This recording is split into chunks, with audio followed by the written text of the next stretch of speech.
how have your thinking about either priorities or investment strategies for next year changed now that you're on the other side of the IPO? There's not a detailed ROI analysis that you need to do, or is this the right thing to do? Like, no, we need one system to control our products. We need a list of our customers and what they bought, right? We need these like very simple things. So as we kind of see through that now and just come to a conclusion, we have to move into like sort of a continuous improvement cycle. There will still be other initiatives, different go-to-market strategies happen all the time.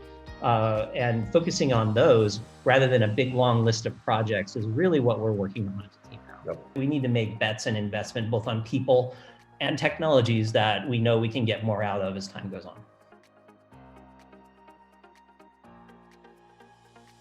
But if you were thinking about a 2-year plan, 2+ year plan, are there some places that you think of as critical investments in terms of staff skills or process sophistication or just new technologies? So I think that one of the things that we have done, which is natural to this point, is hire people that are sort of platform technologists, I'd say, that are very skilled at Salesforce, very skilled at Workday. You need to have a team of people focusing on what those business processes look like going forward. What's a product roadmap look like for what we're selling, and how does the IT section sort of overlap with that? So I think that's kind of the place where we're spending a lot of our time right now. And that's not to say that we need to make a change in people. It's just, I think, a bit of a change in perspective.